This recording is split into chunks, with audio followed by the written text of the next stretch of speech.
Keep writing, like, fill your paper. Here. What? It's big. Well, fill a corner of your paper. We're going to use the paper for more things. But keep writing. I'm going to change the nature of the exercise in about 20 seconds.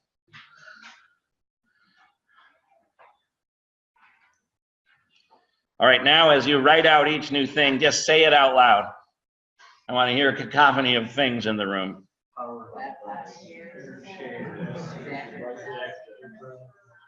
Keep writing, keep saying.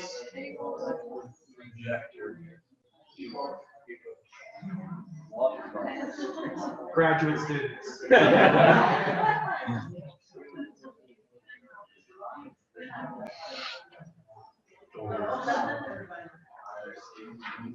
All right, you can stop writing.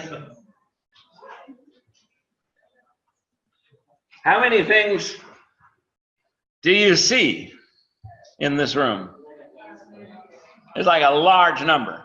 It's probably not limitless, but it feels like it. Everything, as we begin to build object diagrams, everything we choose to focus on is a choice. Because there's just a ton of things in this room. If I was doing an object diagram of this room, and I'm thinking about something for the class, I'd probably focus on the things that I thought were most instrumental to facilitating the class. But that's just a guess, and I'm just writing them down, and we'll see what conversations come up as we go. But initially, when I'm visiting a space, or when I'm listening to an interview, and I'm taking notes, I begin to write down the things I am hearing, the things I am seeing. And we have a little notation for a thing. It's a little circle with a line under it. So literally, if you look at some of my interview notes, you'll see me, and I might do it during the interview, or I might do it after, literally drawing a little thing right where I drew a sentence, or right above a word, or off to the side. You'll see that little icon. Why do I draw that icon in my notes? To make it easier to find later, right? In UML, they call things objects, and they have a name associated with them. And so really, really simple, right? Example objects: a hospital, emergency room, an admission desk, things you might easily see in a hospital.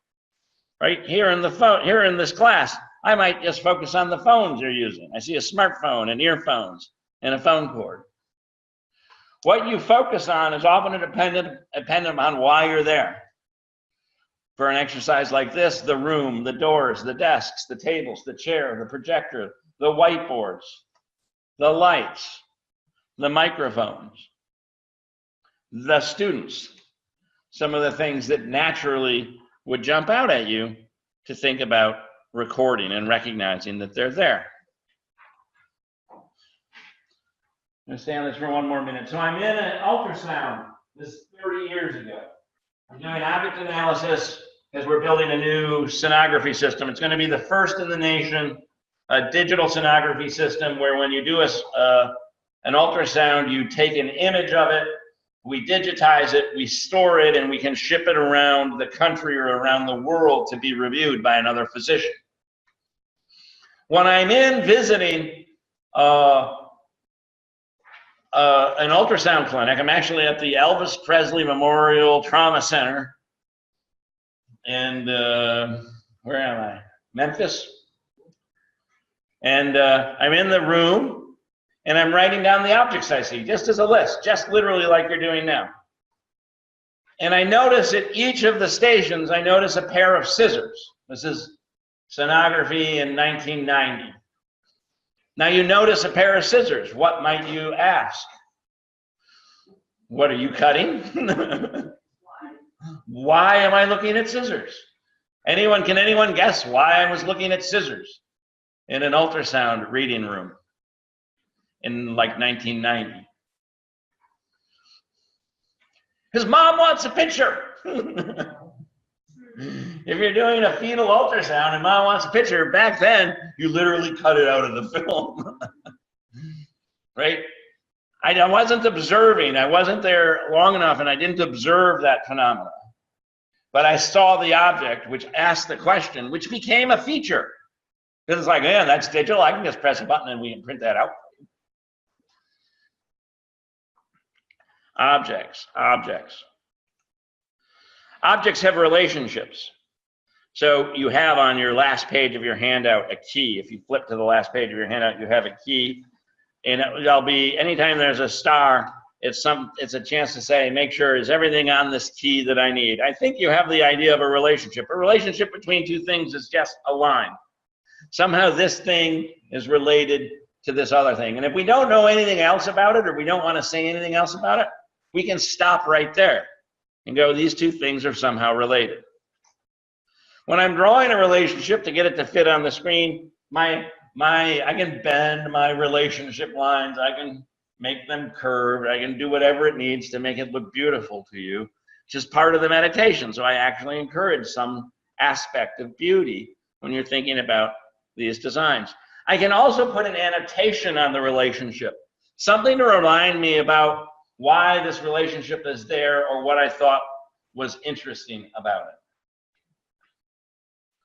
And the most common annotation that I will put on something is has a. The hospital has a reception desk.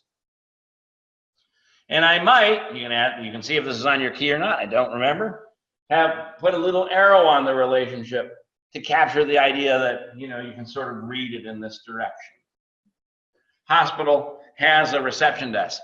Has a is just one of these. There's like two foundational relationships in most of these diagrams, and has a is one of them. It's really powerful. It's so powerful that as opposed to writing has on almost every line, we came up with a shortcut to capture this idea when things contain other things, when things have other things. And the annotation that came up with for in UML is this little diamond shape. So that I can read, hey, thing A has a thing B. That's on your key. If you see the star, make sure it's on your key. If it's not on your key, add it to your key. It is on the key, and so it's got the arrow where it connects with thing B. Yep, you can put the arrow on or not. That's an option. Hospital has a reception desk. And this is now just a basic meditation you begin to have. When you begin to look at this whole room, you can go, oh, well, the classroom has a, what does it have? It has desks, it has chairs, it has lights, it has projectors. These all can be captured graphically in the diagram, this containment relationship. Yes, and you may see it. So when I was preparing this lecture, I used to teach this for a lot of money years ago. I spent about 10 years teaching this, and I grew sort of tired of teaching it. But we used to teach this for about, I don't know, 20 grand. We do it over a few days, have people usually on their problem space, right? We start with this sort of exercise, and then we drill in and we bang away at their problem space so that we leave with a good conceptual model of it.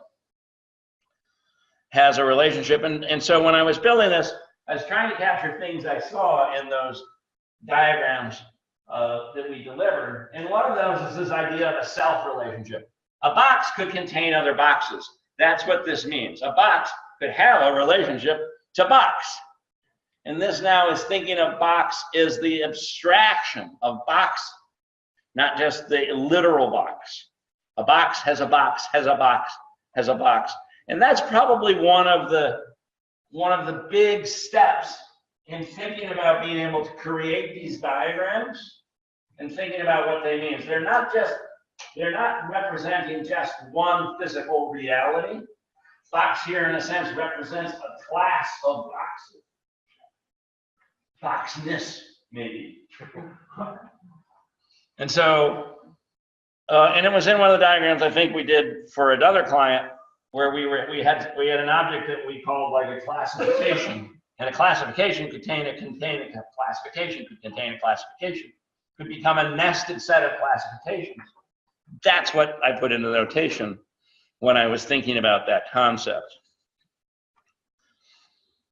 I don't think that's on your key.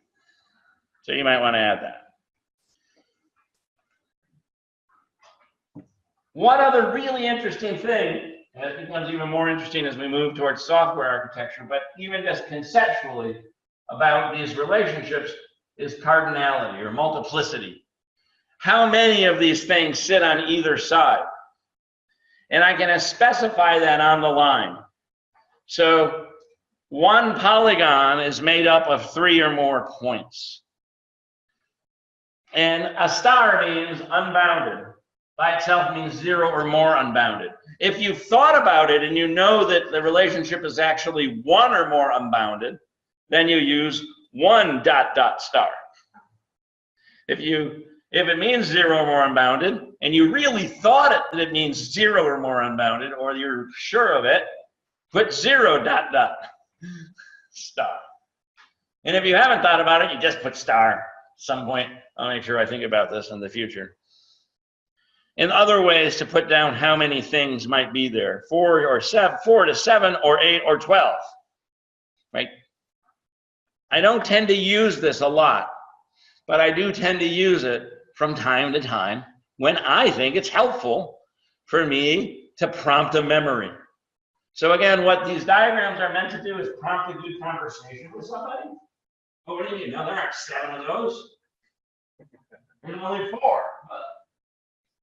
We actually had one of those, although it was pulled out even more aggressively in the diagram and caused a wee bit of consternation at our client. Oh, so if you didn't have that in your key, that should be in your key now. How you're going to record, or that you can record, cardinality. And then the idea is, once we have these things, we can begin to build them.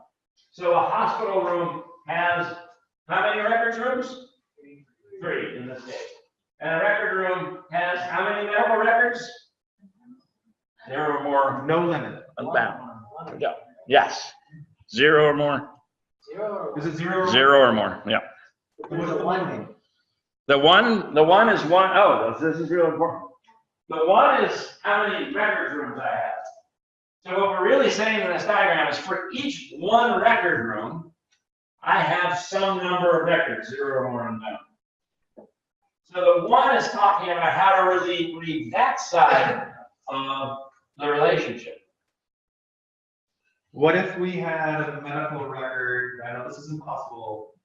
That could appear in 1 or more of the 3 records rooms. This would allow for that even as it's read. The same, yeah. So that's not, this isn't a statement of exclusivity. Now, it turns out, it's implicit, so yes. If that comes up as an issue, you have this conversation with the client, you say, oh, a record must be in 1 and only 1 record, then you add to your key so that you can actually. Yeah, we'll add to it. There's a couple ways. My favorite way, and we'll see it in a moment, would be to write an annotation on the relationship. And we'll see that coming up in a second. One of my favorite ways when I'm drawing something big is to capture, as opposed to having like 20 little diamonds all coming off of 1 element. This is just a diagramming trick, is to have this sort of forked relationship coming off. And this is just a way of saying a counter, 1 counter has some unknown number of cotton balls, 1 counter has 1 computer, and 1 counter has 1 sink.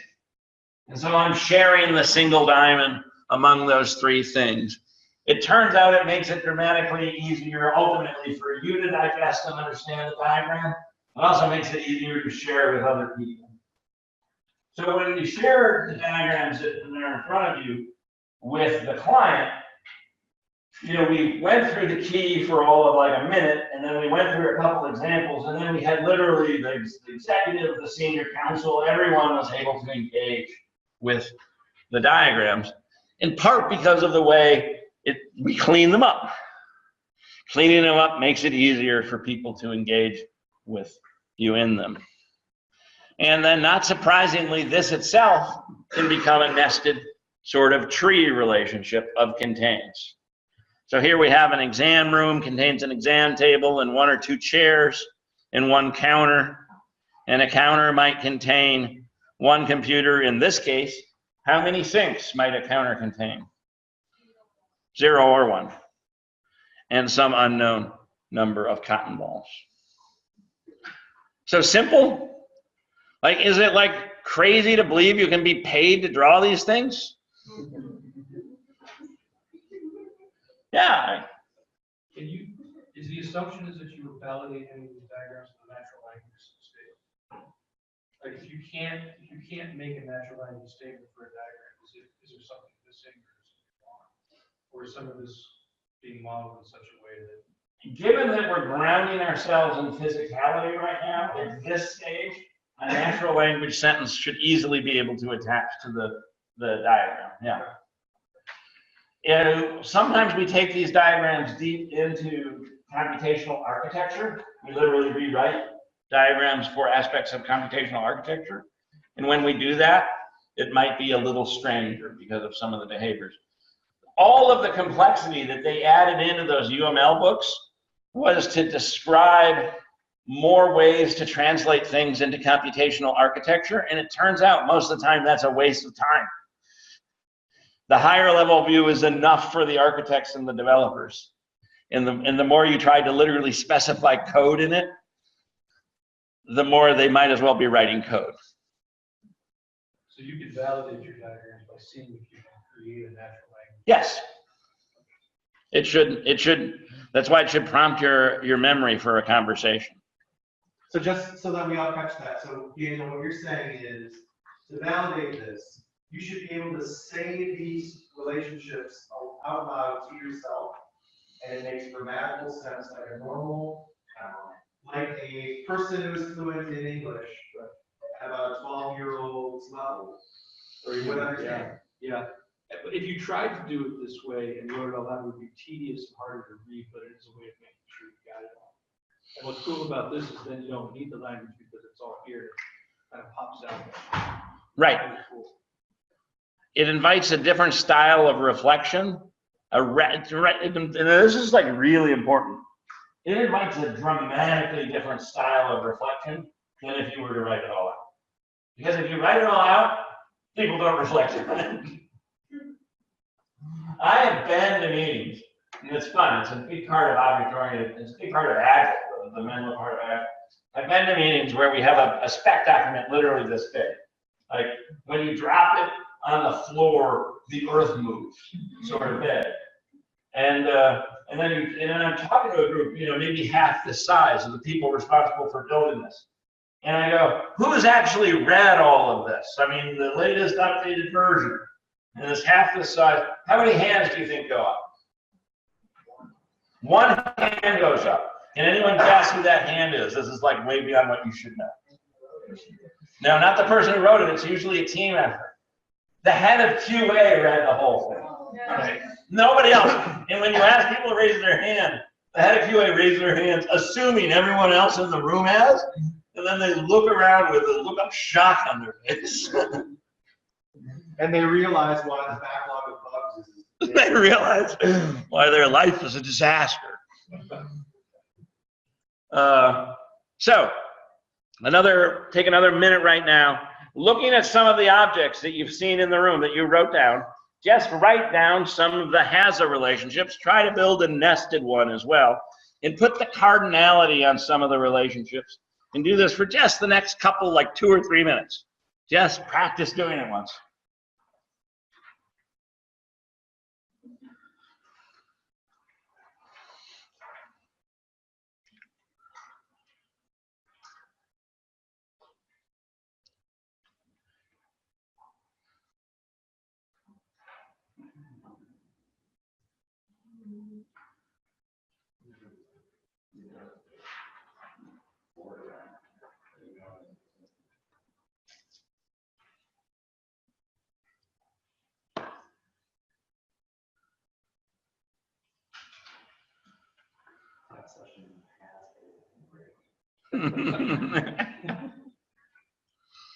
One or two.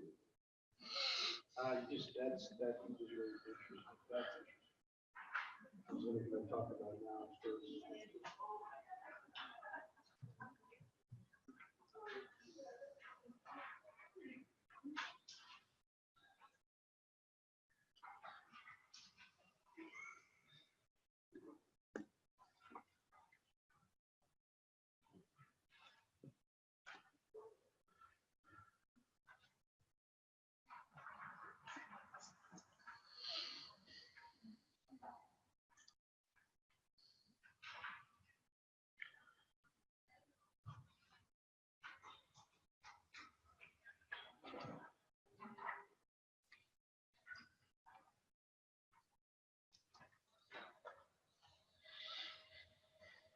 Yes.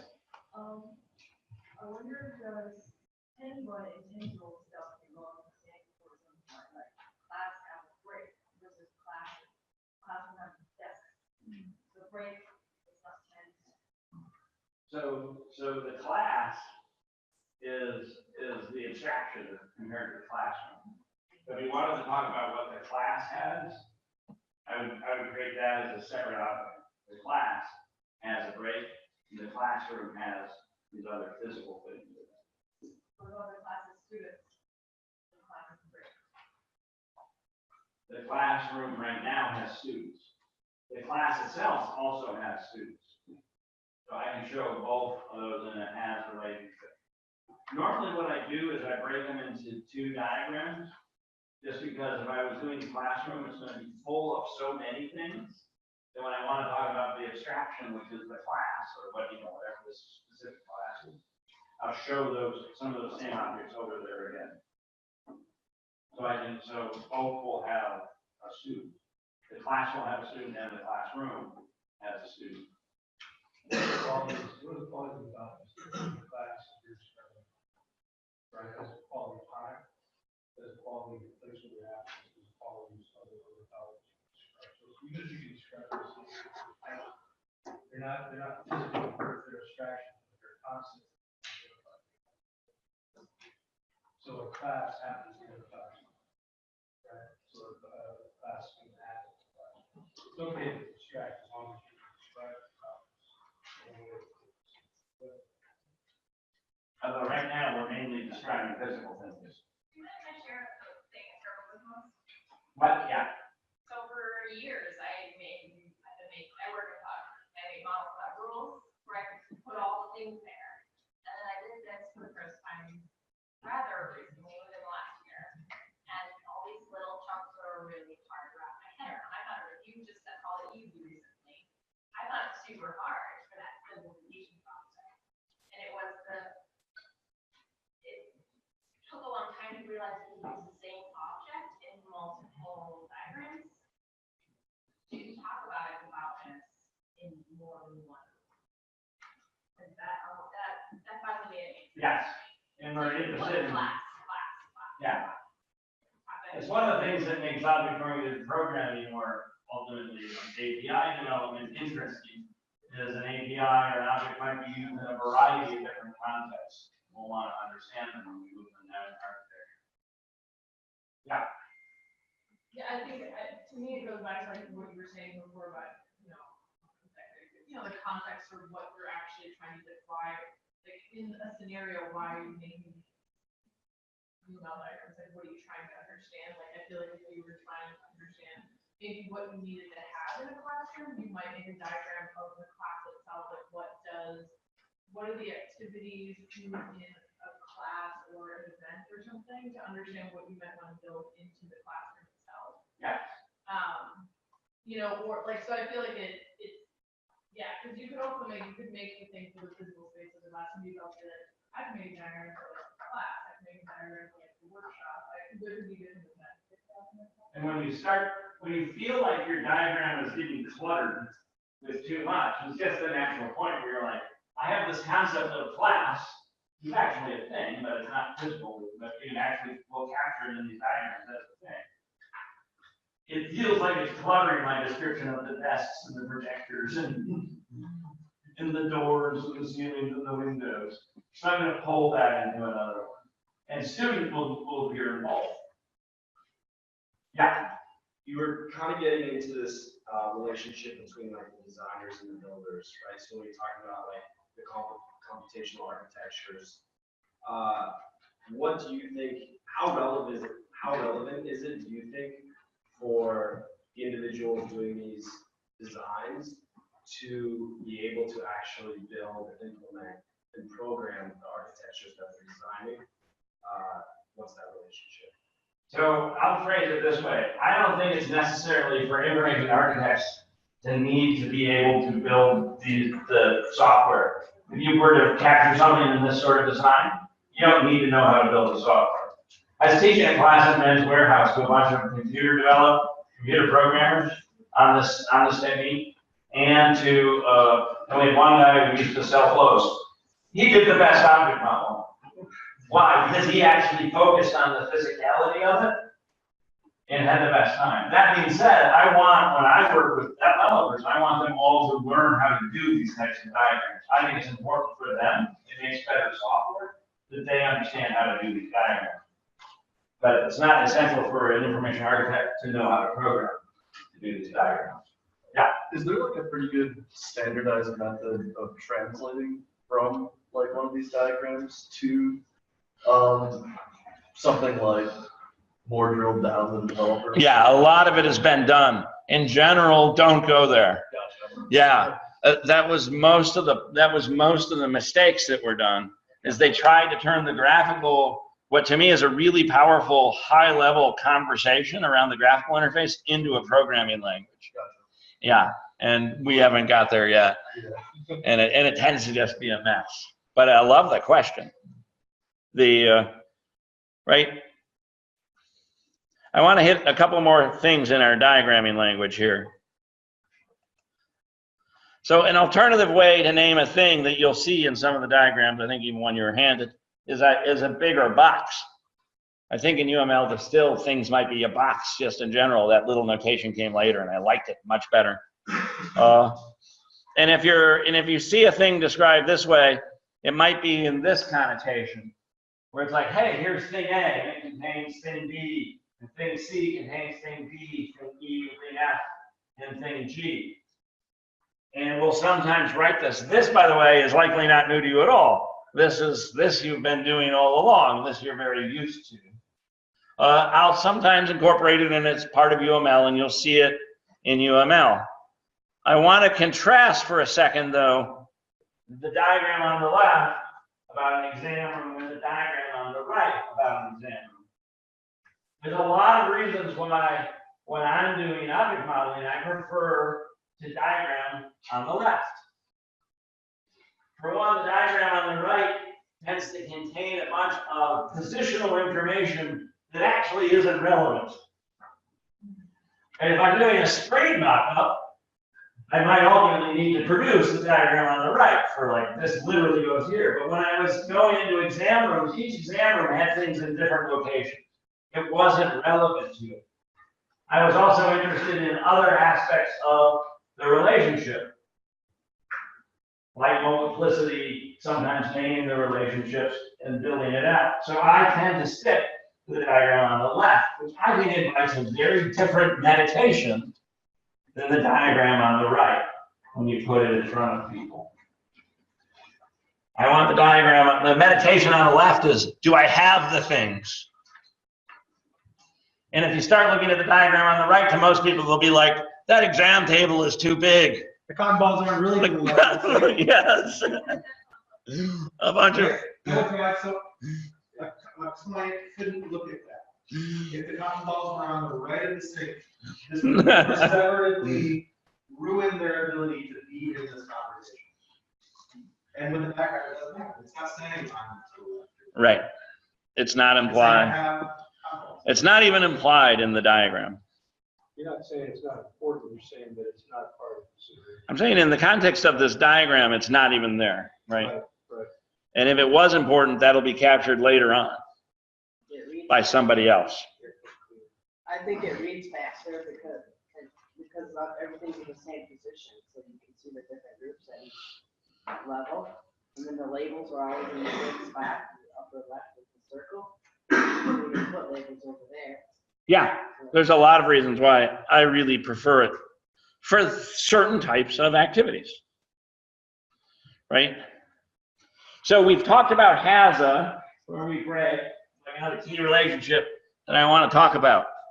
That's when things share things in common. And I said there's two big relationships that I really want us to understand, and that makes up almost the entirety of the diagram that you're looking at, and we're handed out. And this is a kind of, read in this case from the bottom up. Thing A is a kind of thing B. Now, we could argue forever about how they drew this notation. and we're certainly welcome to create anything on your own that works. But this is the notation that I learned, so to me, this is like obvious now. Thing A is a kind of thing B. Or in the computer world, hey, an iPad is a kind of computer. The whole point of that notation, by the way, is that you don't actually put the annotation on the line. It's implied by the annotation. It reads that way naturally when you're writing it and when you're reading it. And in the same way we saw with HAZA, this sort of forked, equal, pull things out and separate them to look at it method really works well with is a kind of. So, by the way, there's a real power to this. You can, so say hypothetically, you were going to do a project with Apple. You could walk into the Apple store and map out the store and leave after you map it out with a profound understanding of their products and how they see them in relationship to this store. Right? You could go to the App Store on your phone and map out the App Store in the same way. So before you even meet the client, as opposed to just, I'm going to read a couple pages about Apple, you could literally go in with a profound understanding and having already meditated on the space when you go to talk to them for the first time. Yeah. Oh, so here we're talking about classes to create interaction maps. So in some sense, this could be used to replace the interaction map by, let's say, we're to make the entire architect structure of the University of Michigan website. So we can use this way to build that layers and layers structure to show that. So, did you hear the question, Dan? I did. So as a replacement for a different kind of a map, Interaction map. this is fascinating because we could talk about our models, maps, or not. And also, I'm thinking of something that Tom said when we began, which may not be true of an interaction map, which is that diagrams are primarily for the benefit of the diagrammer, as contrasted with the client team or the owner. And so it might be the case, I'm not sure, that an interaction map would be more helpful in some ways for owner to understand what you are recommending or the statements that you're making. But at the same time, I do think you could represent the same, many of the same kinds of things that would show up in interaction. These things are called all different stuff, right? So I may have seen a million interaction maps, or I may have seen none. I don't know. So for me, we're going to hit, by the way, a third style of diagram called an activity that's meant to capture how users interact in real time with the system. But if I was building anything, I was building a new portal for the University of Michigan, I'd be inclined to build all sorts of, I would build one of these maps for the space that is the University of Michigan and the students and the people who I believe live in it. I'd also build one of these for the concept, for the structure that I'm building. The literal website structure, the idea of a window or a pane or a menu bar or all of those things. I would also capture in the same sort of thing to understand the structure that I'm putting content in that is represented by the University of Michigan students and the types of activities. So are you saying that you would have a object relational diagram for the design system, Yep. perhaps? Absolutely. So hamburger menu has a search bar. Yep. Hamburger menu is a kind of mobile display option. Menu. Yeah. Is a kind of display. And you would see this in object-oriented programming, literally in the abstractions that the developers built up. Like everything is a kind of pane. A pane is a region on a window I can draw in.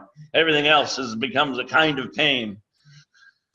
And one more thing on this diagram, and I don't want to throw you off your rhythm here. But if you walked into a meeting at Apple with this diagram, the way that it's drawn, they would have a big problem with you. Yeah, right? I agree, and I'm feeling like my big problem with this is there seems to be no room for adjectives. For example, like pocket computer, tablet computer, laptop computer. As a writer, I want to apply like adjectives to all of Well, them. and I'm thinking, yeah, I'm thinking of that ad that many people don't enjoy right now. You might know it. There's a young person who is using an iPad, and the ad is saying that they don't need a computer anymore. Right.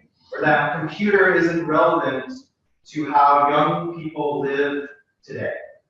And so I'm even thinking, Tom, about your thought experiment. Walk into an Apple store, start describing the relationships that they have set up for the situatedness of those products in space. They don't want you to think about the iPhone as a computer. They don't want you to think about iOS devices as macOS devices. Even while those things might be on a convergence path from a product strategy standpoint, the user experience, the shopping experience, they certainly don't want this to be. So we're talking about the contextual use of the diagram. So this diagram will, and the only problem with this diagram in terms of computer is it's wrong. It's missing like 6 things for Apple. If I was on the engineering side, they'll be fine with it. On the marketing side, don't draw this diagram, right? You'd want to actually capture more of, you want to actually capture the diagram of the store as opposed to of the deeper conceptual model of the computerness. Where those two functional groups could agree is that these are products. Right. And well, and Or services. there's ultimately a physical reality that they are all computers. Are you gonna talk about adjectives a little bit? And when we get to activity diagrams, we'll see more of the, but don't try to run to adjectives. There's tremendous power in the thingness. The has a and is a kind of are really powerful constructs for understanding a space. After this question, could another layer have just been added that said mobile? Yeah, absolutely. And an iPhone came out of that? Yeah, the only thing that's limiting what you have there is what you want to put there, right? That's the only limit.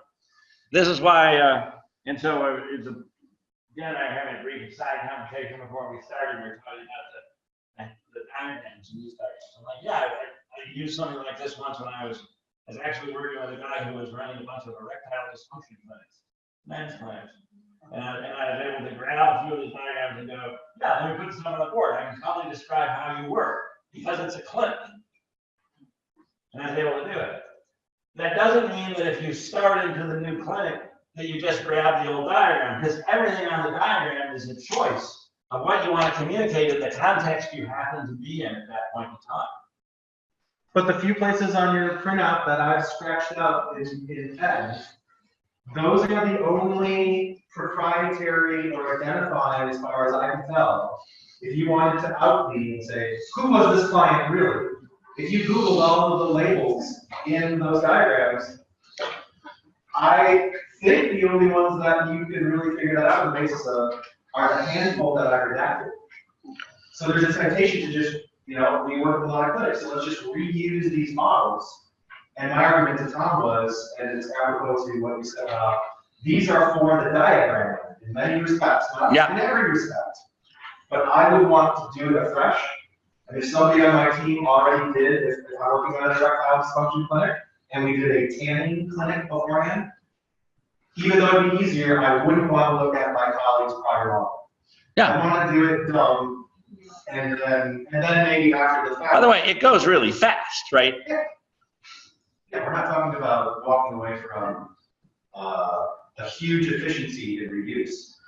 So spend 3 minutes right now just practicing before we go. Capturing some of the objects in your, and you might not know the abstraction yet. But what are some of the objects in your diagram that could have an is a kind of relationship? So capture is a kind of. And some of the relationships you see in between things in the room.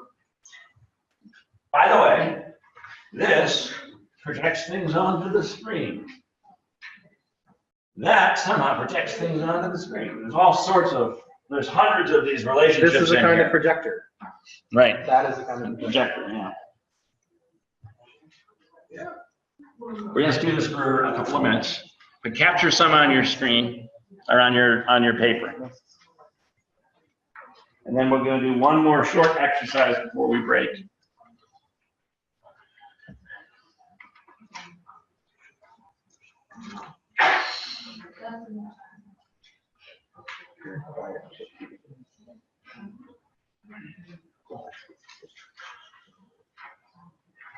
They should have has a and is a kind of thing relationships.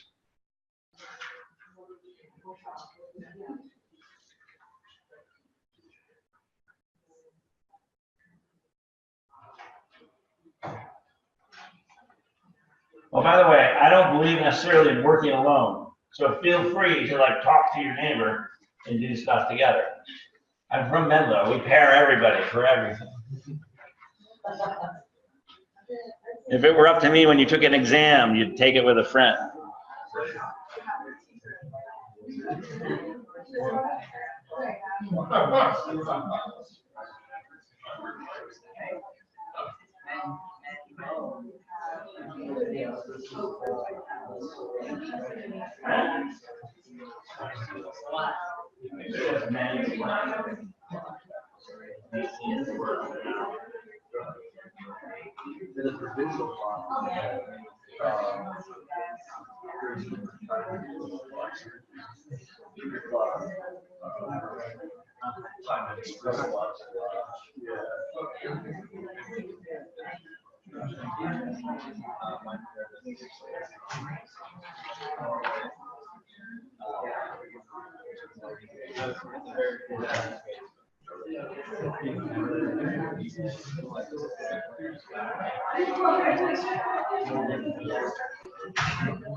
I know.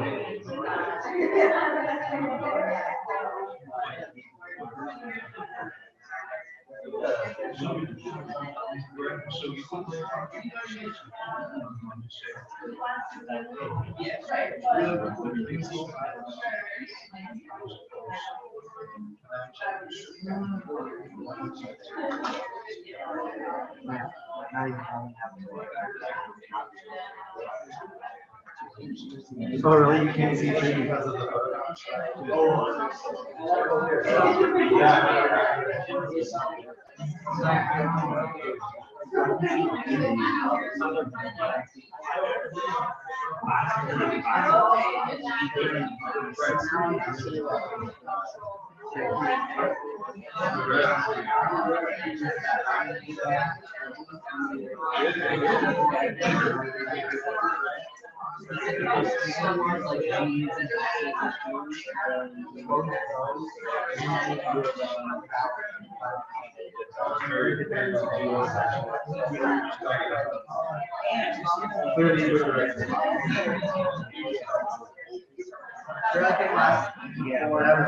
All right, if you haven't yet, explain your diagram to a neighbor. Because the power of diagramming, or one of them, is to make it easy to explain what you draw to someone else. So pick someone else and explain what you drew to them. Yes, my guys. Each of you explain to each other what you drew.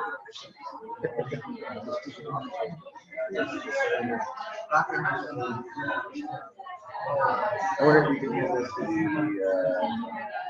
Newtonian and quantum thing where you can do a particle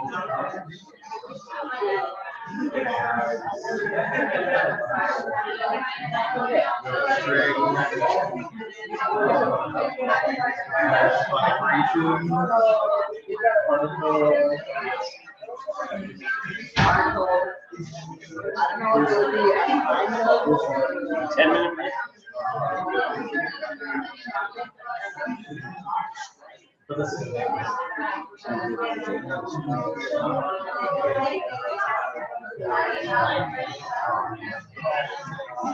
I think that'd be so explain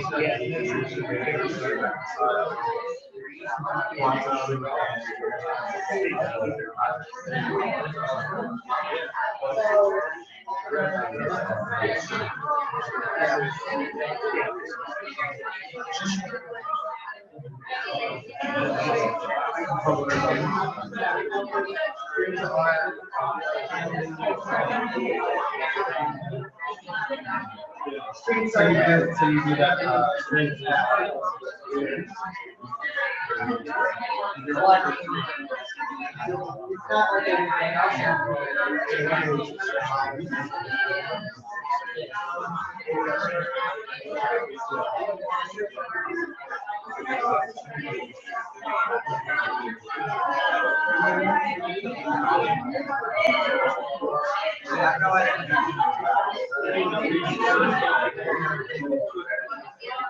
yeah, this is for.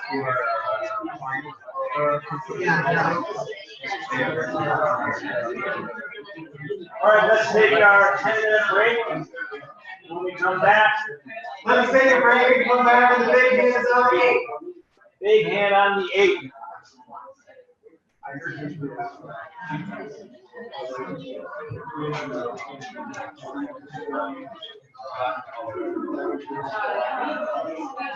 Yeah, that's awesome.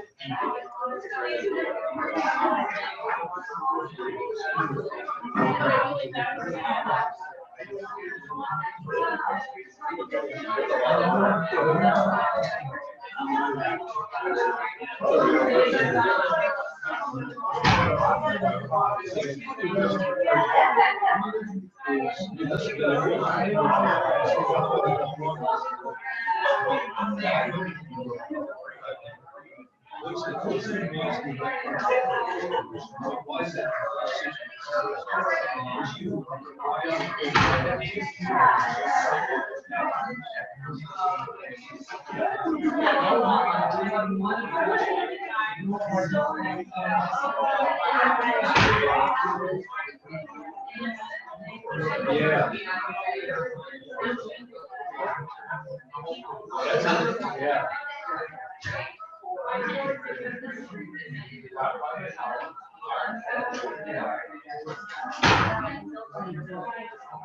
Yeah.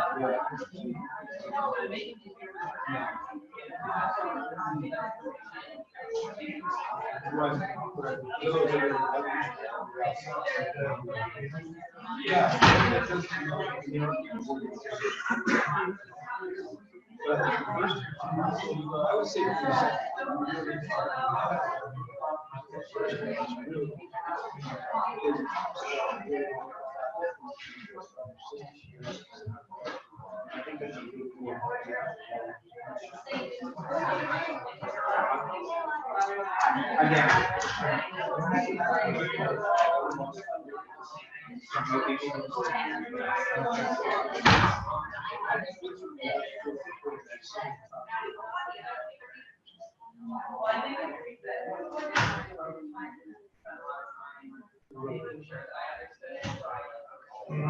I don't know.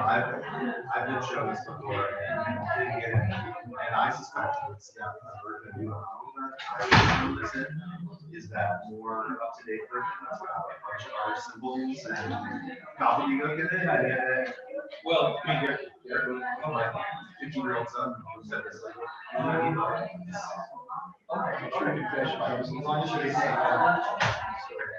so which version are you already using?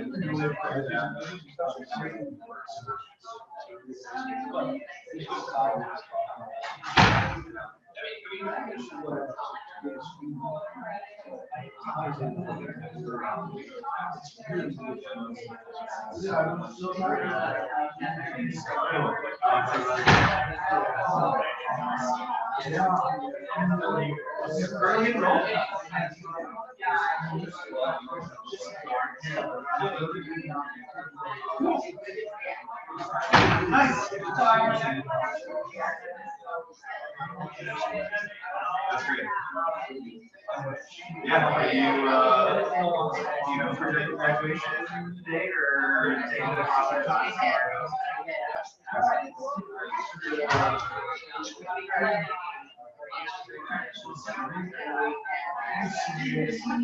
And as a university, are you about this year?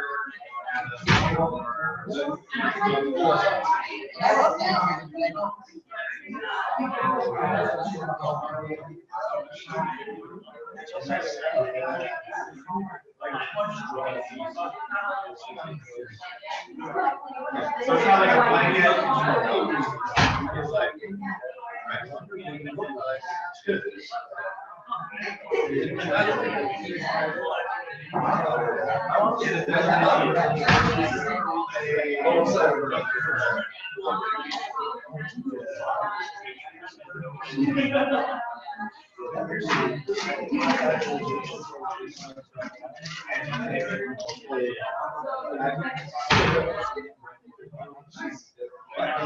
you know, oh yeah.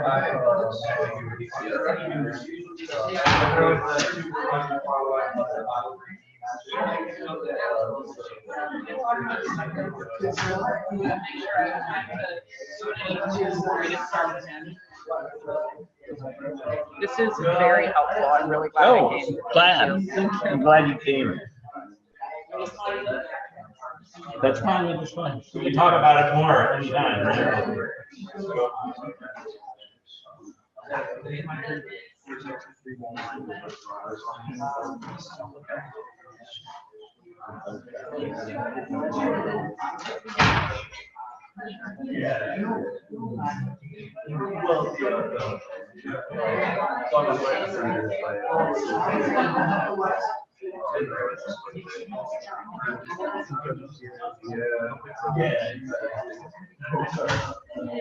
Yes.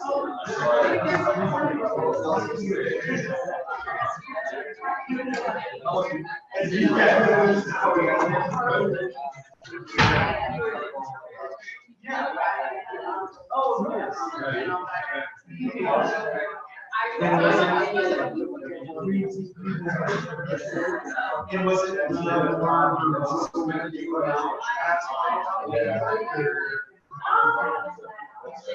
sure. The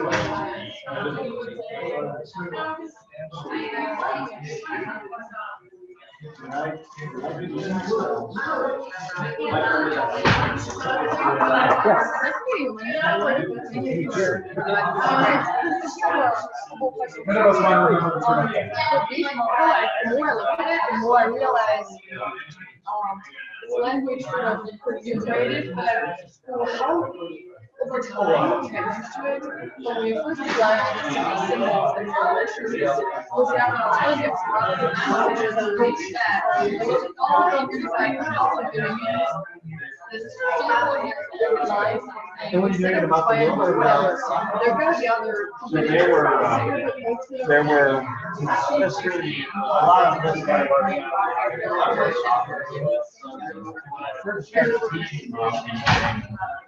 there was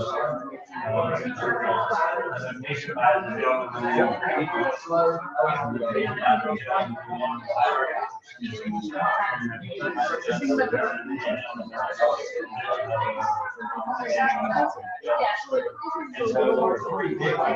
and what was that? What was that class called? Was that? It's the same higher and then you so the unified art and then they started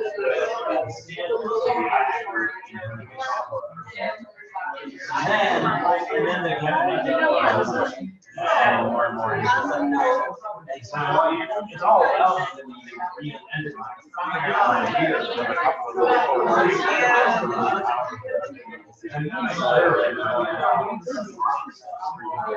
Some of these.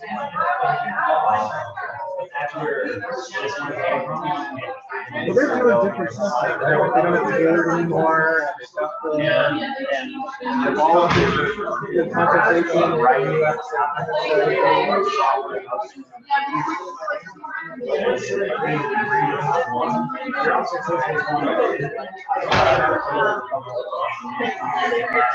Oh, no,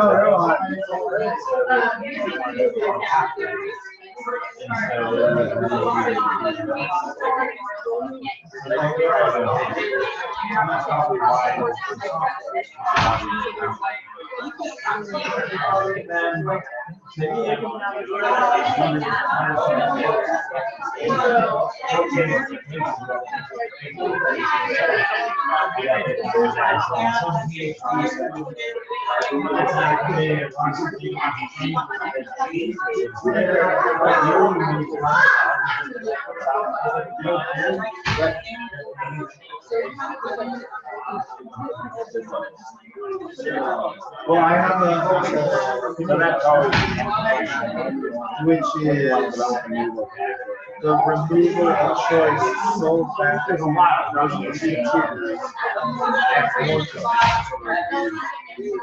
but I hear this. To me, it's like I can't explain what it is.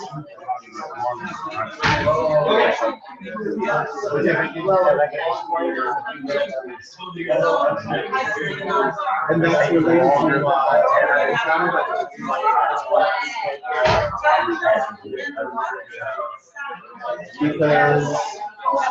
because there is now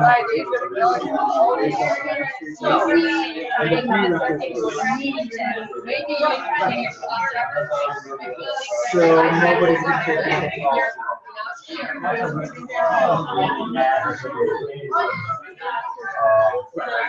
But then I don't know when it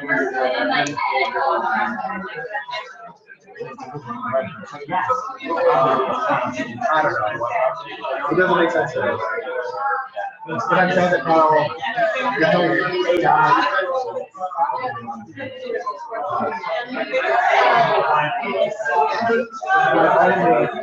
I've only heard of it.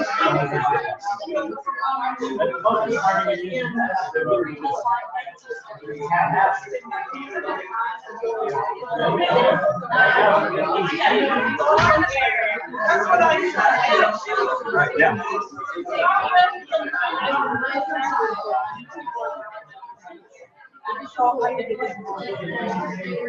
Well, I need to know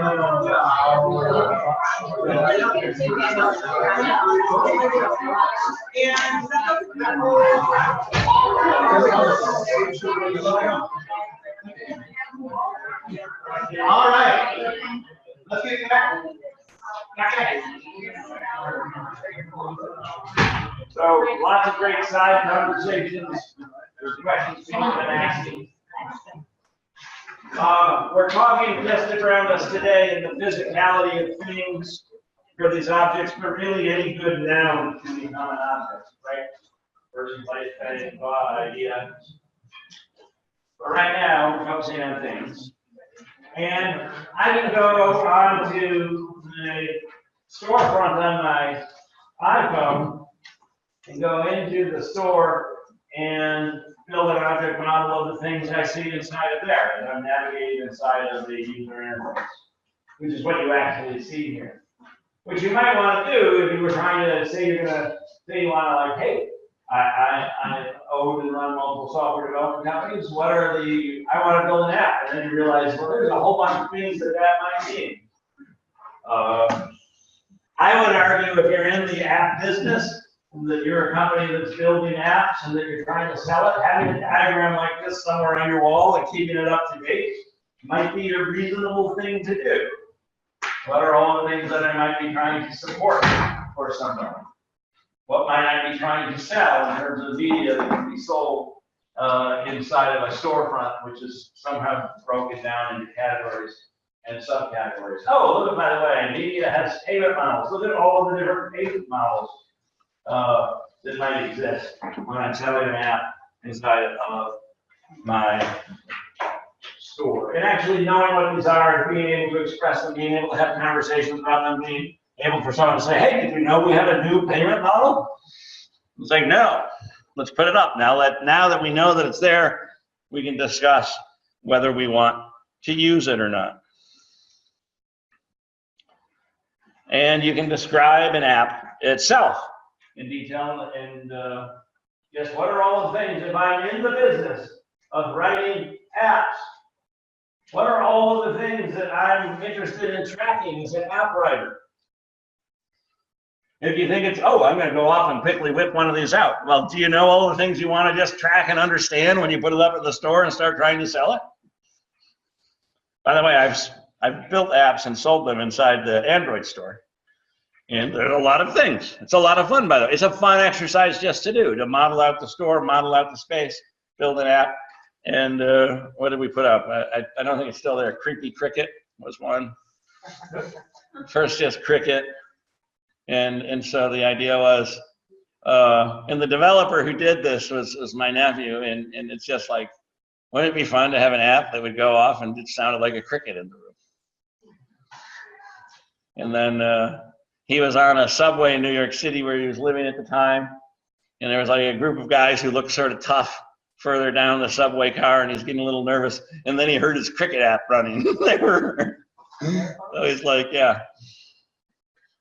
So these are things you build out and model to understand better the place that you're working in, what you're working on, what they look like, what they feel like, what are the things that are there, because out of sight is out of. In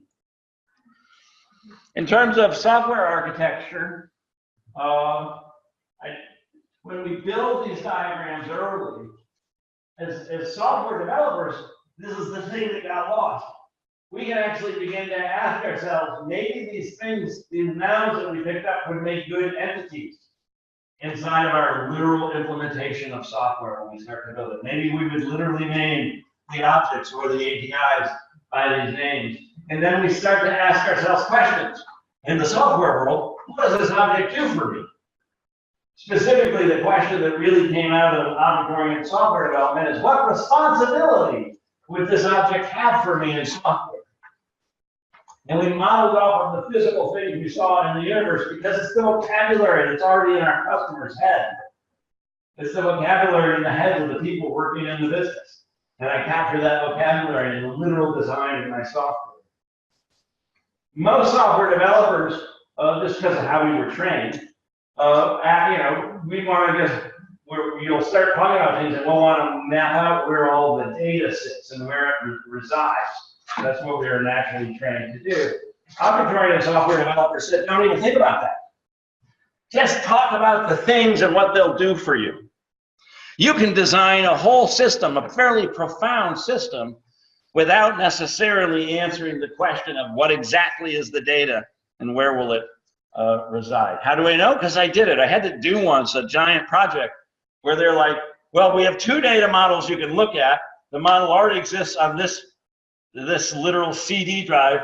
It exists on this server, and we're supporting a yet undesigned one. Please build that system and design it for us now. And we did. How? By building the object models, focusing on the responsibilities, and implementing them literally in a very specific way that, by the way, object-oriented calls inheritance, or in our language here, is a kind of. So we ended up building objects using an is a kind of relationship to talk to 3 different data. I can build a complete object architecture without ever knowing where or how the data is stored. It's really powerful when you're doing software development. That doesn't mean you don't have to answer that question when you finally build the software. You still have to answer it. It's still a big project.